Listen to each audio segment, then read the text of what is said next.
Hey, Dr. Cindy here with another episode of the Essential Therapies podcast. And today I have a little throwback with my first interview with Valerie McGraw, physical therapist. She's the chief physical therapist for John Barnes and the clinic manager for the Sanctuary, John's Myofascial Release Treatment Center in Malvern, Pennsylvania. Valerie has been working with John for over 33 years and has incredible and unique background, really using myofascial release for pretty much her whole physical therapy career, which is just amazing. And in this episode, we talk quite a bit about what it's been like working in an environment where she can attend to the myofascial needs of the patients and how she helps them break through barriers towards accelerated healing, and also just tips about being a myofascial release therapist. So whether you're a patient or a therapist, I think you'll really enjoy hearing from Valerie in this episode. Enjoy.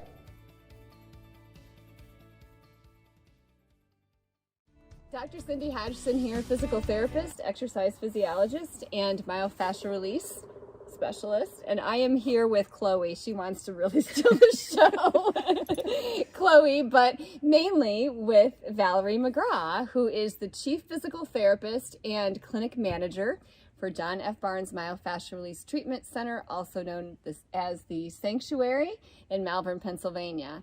And I have had the honor this week to be here hanging out as a staff therapist for the week, and it's really been a great time. And I'm stealing this opportunity to take a few moments and talk with Val, just chat about what it's like working for John Barnes, the father of myofascial release in my mind, for over 30 years. Wow. Well, first I want to say thanks for coming and being with us this past week and next week and working with us. We've gotten rave reviews. Cindy's a great therapist. What it's been like working with John for 31 years, it's been a splendid ride.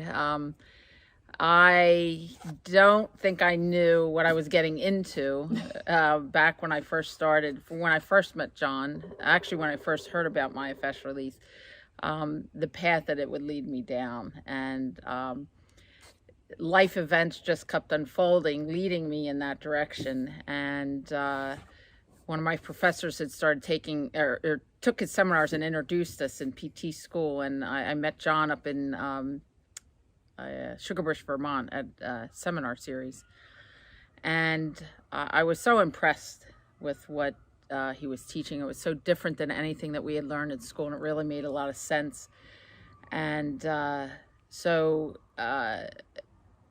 working for him a few years after I graduated PT school was and it's been an incredible experience. The results that we see, the journeys that people are on, the people that we treat, and the transformations that we see are very rewarding. And it's almost like expected, like I've been doing it for so long. I don't know anything different as far as any other way than to do this. And I am a physical therapist by trade, and myofascial release can be done by any therapist who are licensed to touch.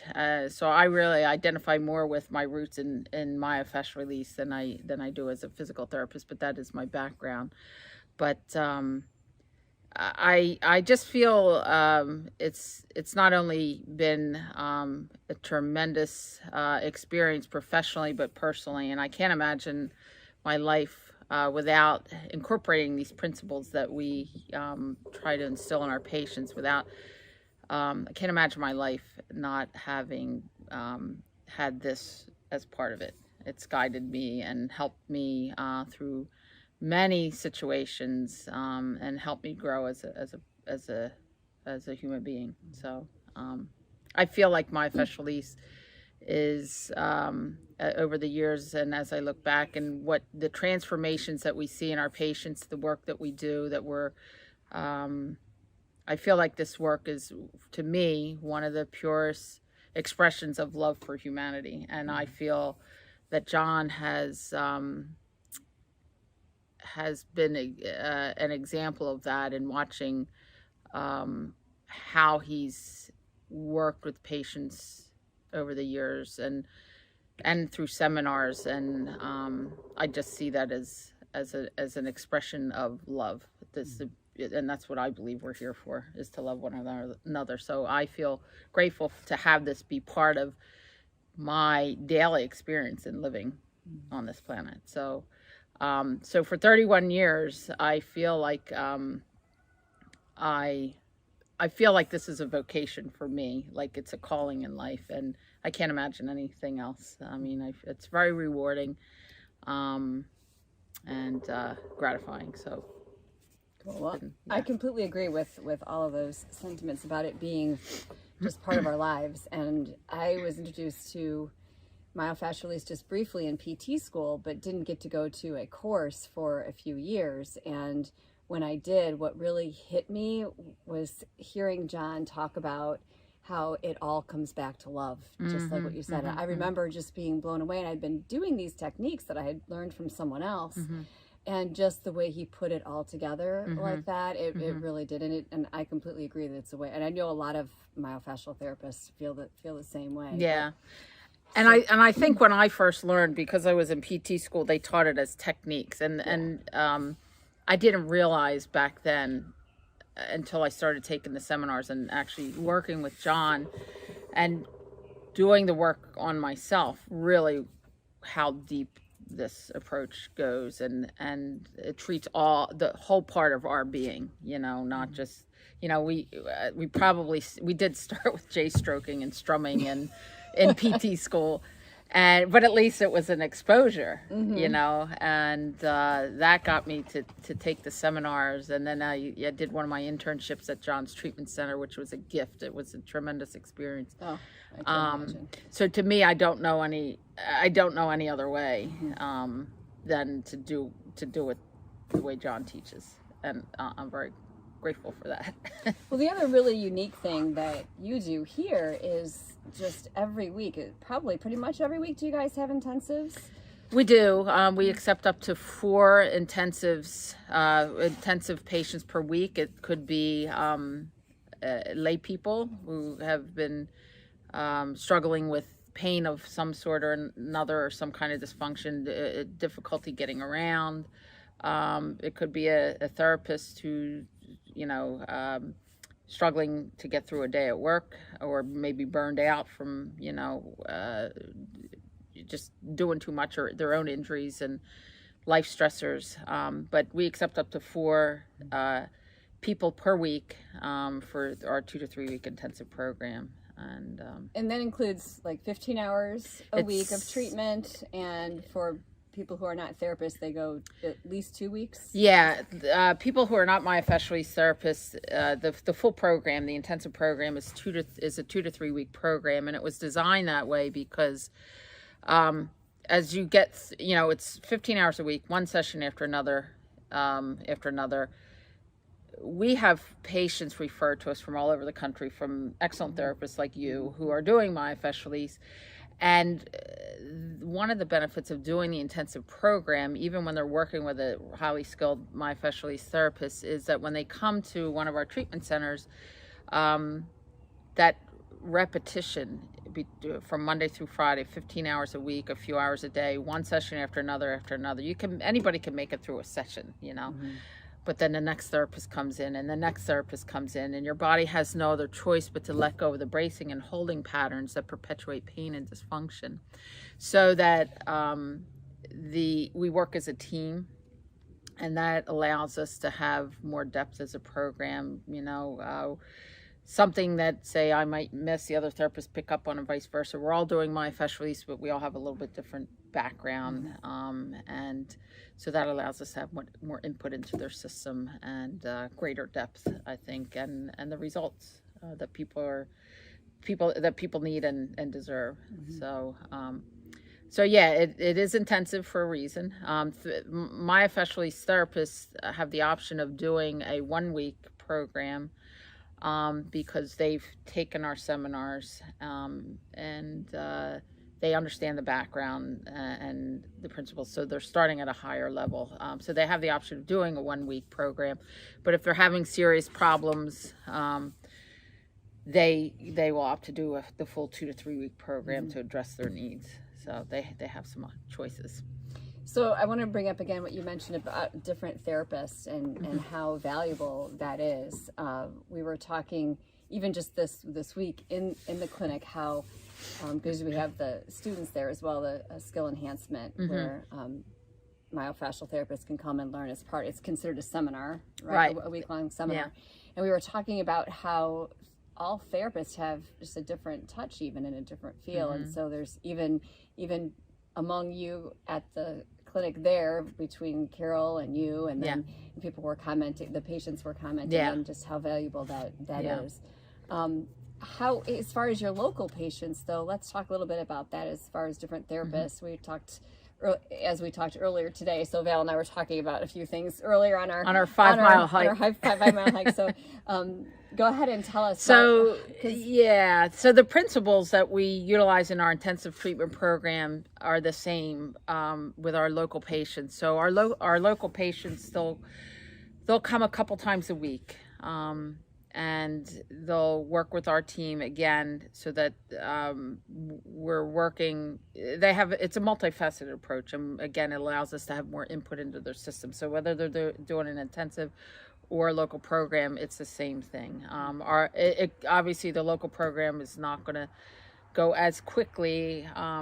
It'll be spaced out, but the person, may not be as severely involved, and is still able to work and meet their obligations in day-to-day living and incorporate the therapy into their day-to-day living. So they're only coming for just like a traditional therapy time. So it could be half an hour or an hour, a couple times a week. Yeah, and so like roughly every third visit, we'll have them come into the gym where we teach them how to self-treat. So things that we find help them in treatment, we try to help them reproduce on their own at home using simple things like the yellow ball, their foam cylinder. We teach them how to balance their pelvis right away. It's so important to address the pelvis, not only in each hands-on treatment session, but that they learn to do a very simple push-pull exercise. It takes about a minute, and they can, between their treatment sessions, get their pelvis level and function off a level base of support with even legs. So it makes a big difference. So we teach them these things early on, and again, every third visit we have a session that's devoted just to learning self-treatment, so that they are we encourage them to do about an hour a day at home, and they could space that out. They can do it 5 or 10 minutes here, or they could do it all at once, but the more that they can do, the faster their progress tends to be. So the programs are similar, except that the local program is just spaced out, more.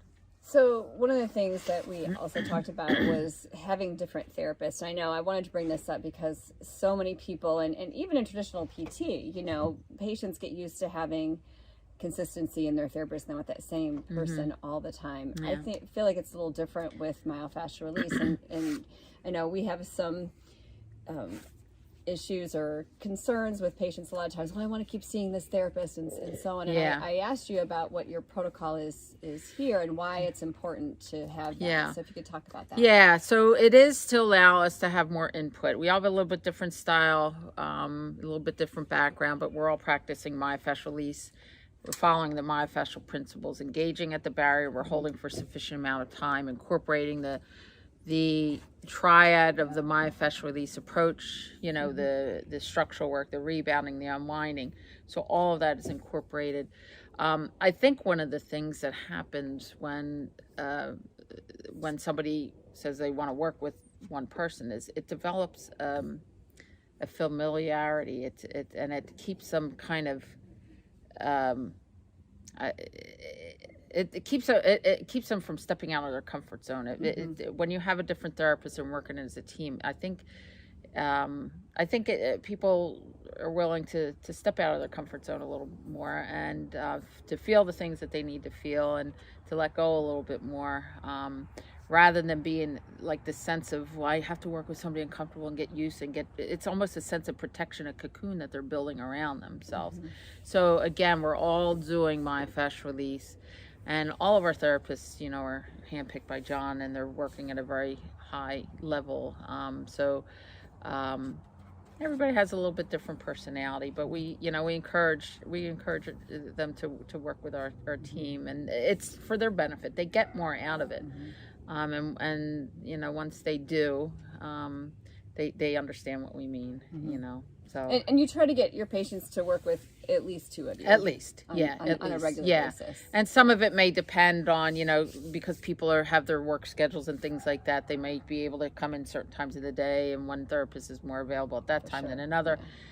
And they'll say, well, maybe I'll wait for that person, schedule to open up. Well, we don't recommend that at all, because you're putting your own well-being on hold, just waiting for somebody's schedule to open up. So it's better to keep the progression, the momentum rolling for local patients at least a couple times a week, ideally, than to wait for somebody's schedule to open up or to wait for cancellation or something. So most people, our patients are used to it. Now, every once in a while somebody will, ask, because they're maybe used to going to another therapy, and that's the way it was. But the results tend to be much greater and occur more quickly if you're working with the team. Yeah, great. So, that's good to hear. Yeah, thanks. Yeah. And then the other thing we were talking about was just, I was asking you give me some stories of some cool stories that she's like, oh, I don't know, there's a lot. And here's what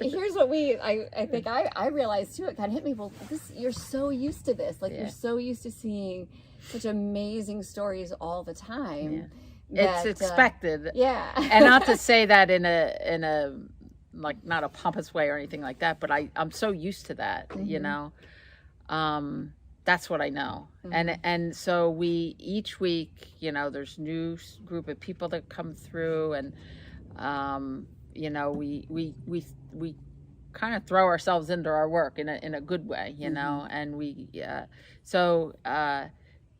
it's it's hard to put it into words, but we stay so focused on what it is that we're doing, present in that moment. I can definitely say I saw that this week, which was cool, because to be able to, and then we talk. Actually, hey, what'd you do with someone? Hey, how about this? And how let's plan this. And it's that's really cool. And to have your input, we had some interesting people there that we collaborated on. We pass in the halls and we catch each other a little bit. What did you do here, and how was he here, and this? What changes are you noticing? That's one of the values of the team approach, because we're not working in isolation, and you may, as a myofascial release therapist, if you're working on your own, you may have a hunch about something, or you may, want to test the boundaries in some way, or not test the boundaries, but you have some ideas in treatment, and it's nice to have somebody to bounce off, and a resource. It was nice collaborating with you this week, and it has been. For many years I was by myself, and so I would even, be on the phone with other therapists, and I could, would talk about, hey, let me rub this by, it's so, and now that I have 3 great therapists working with me who are still fairly new, but learning and doing great and going to courses all the time, it's like, it's so amazing to be able to share that. So and that's what I think one of the benefits of the study groups is especially for therapists who are working in an area where there might not be anybody else. The study groups are great. If you're not involved in a study group, I recommend you find one. You can go on Myofascial Release. We have our Facebook group, MFR Insight, and you can get the link to that on myofascialrelease.com. It's also on, it's on your website. It's on our website. There's a button on the homepage that you can click and ask to subscribe to it. But it's a great way to connect with people that are doing myofascial release, and that are, depending on which group you belong to, where in the country. They're all over the country, but they treat each other. The therapists that are just coming out of, say, MFR 1 and Winding in 2, the introductory series, it's a great resource to find a study group in your area. I know Myrtle Beach is going on now, and I hear there's a lot of energy and excitement with the people that are down there taking the seminar. And so it's a nice resource to kind of know that you're getting on the right track and have some more experienced therapists out there to help guide you. And, I highly recommend it. Yeah. So any last thoughts in your... Any last thoughts? Don't stop getting treated. Try to incorporate one of the things that I recommend is definitely treat yourself. Incorporate it somehow through your day. It becomes habit so that your body, I was telling you before, my body seeks out treatment as I'm going through my day and I don't even realize it. It's become a way of life. But in the beginning, you have to take the time to do it and feel into what it is that you're working on, so that you're tuning in. Take the time in the beginning to incorporate the things that you learn from your myofascial release therapist to make sure you're being taught how to self-treat and that you're taking the time early on to really feel it and be present rather than, having TVs and everything, stuff on in the background. Take some quiet time, especially early on. And then eventually it becomes more automatic. Slowing down a little bit and letting yourself, the tree roots visualization is a great example. Grounding yourself. We teach our therapists that come to do the skill enhancement seminar when they come and treat patients with us after taking MFR1. We teach them right away the tree roots visualization. There's many ways to ground yourself, but using those concepts or other ways to ground yourself through your day, taking that time is a great way to feel into your body and change what you're doing through the day so that you're feeling good. And, it helps you to become your own best therapist, I think. Yeah, and a better therapist all the way around. I really think that's what has helped me so much. And so many patients, we're trying to teach them how to feel into their own bodies. And if you haven't done that yourself, you certainly can't teach somebody else how to do it. And if the patient isn't learning it, then they're not going to have as good of results. And I just say never stop learning. No matter how long we've been doing this work, we're always developing our proprioceptive the senses to an even deeper level. We're always learning new things and like Cindy does some great, she offered some great self-treatment tips for some of our patients this week who loved it. Your legs up the wall, which she loves her legs up the wall. And I'm trying to find some better wall space in my house to do that. But the yoga strap things that you've showed me, they're great. And the patients that you shared that with this week really loved it. So always be open to learning. And just the other thing that I learned early on is, and this was because I did one of my internships at John's Treatment Center, and it was an incredible experience. The results that I saw back then were remarkable. With even long-standing problems, unusual diagnoses, I would go home energized by the work they were doing at the clinic, and that certainly made an impression on me. So when I went to my final affiliation, it was in a inpatient rehabilitation hospital, and they were just starting a new chronic pain program. And it was a multidisciplinary program, and they heard that I was coming from a pain center, and back in the 80s we were known as a pain and stress control center, so they thought, oh great, so the coordinator of the program, who happened to be a psychologist, approached me and asked me if I would coordinate the physical therapy part of the program. So of course I said, first of all I said, I'm still a student. he said that's okay, so I told him I would do it, and but in my mind I was like, yes, I could do myofascial release with all these patients. I was so excited, I couldn't wait to get started. So the next day he came in with a book 3 inches thick, told me to read it. Well, it was a book about the Seattle Pain Clinic, from which we're going to model our new program. Well, their program was heavily based in behavior modification. They were teaching their patients how to learn to live with the pain and how to manage the pain. They were doing behavior modification, make quieter patients who complain so much, relaxation training to help them better cope with the pain, but they weren't doing anything to get rid of the pain. So this is what's termed as pain management. Right. And this is still out there. This is the way traditional medicine deals with pain and dysfunction, is teaching you how to live with it. And what our approach is our slogan is to return to a pain-free, active lifestyle. We're not about learning to live with it. We're learning, helping people to get rid of it. So anyway. Don't live with it. Get rid of it. Get rid of it. That's right. I like could be into it. So anyway, when I learned about this program, I was like, whoa, this is really different than where I just came from, John Barnes Treatment Center. And the next day he came back to me and he said, you're to give your patients a list of exercises and get a baseline number of repetitions, and each day increase the number of repetitions that they do no matter how they feel. And then he said to me, and I'll never forget this, he said, if they complain of pain, you're to walk away. And I was shocked that I was hearing this, like walk away from them, because they're complaining of pain. That's behavior modification. And again, night and day between what John Barnes teaches, which is, authentic, therapy, and this.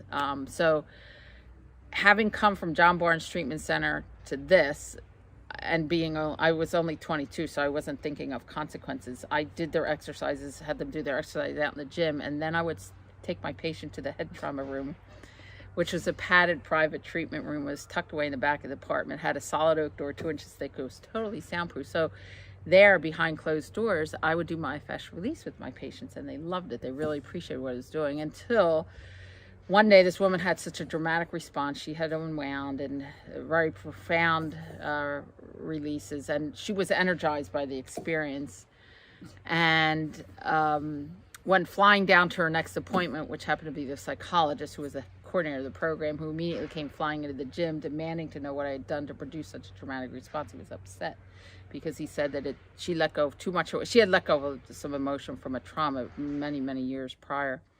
But he was concerned because he said that she had let go of too much at once. It would take her months to process, and she would never be able to deal with it. Yet this woman who was using an electric wheelchair to get around was now standing and walking again.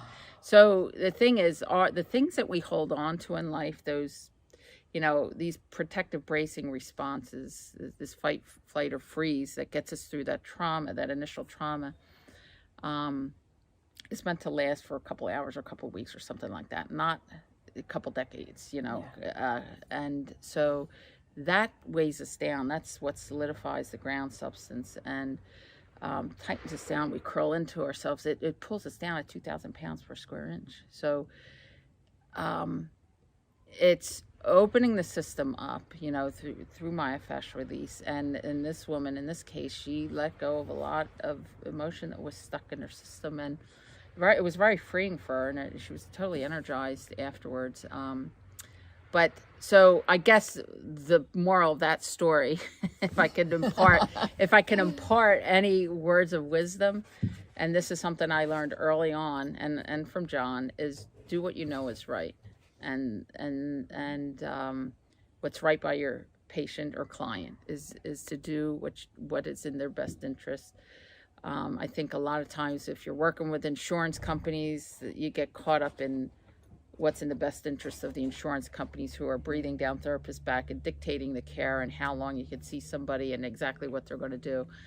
But, what happened is this: when he found out what I was doing, he said, "Oh, I'm going to watch you every session." He came down and would watch me, and that it piqued his curiosity. So because of that, because I stuck to what I knew was right and how John taught me, I was able to open the eyes of many people there at that hospital, who then went on to take his seminars and, started doing the work. So rather than retreating because that wasn't what they did at the hospital, I just did it in a way that I could, and it worked out for the best. Awesome. So do what you know is right, and everything else the rest will take care of itself. So. Yeah.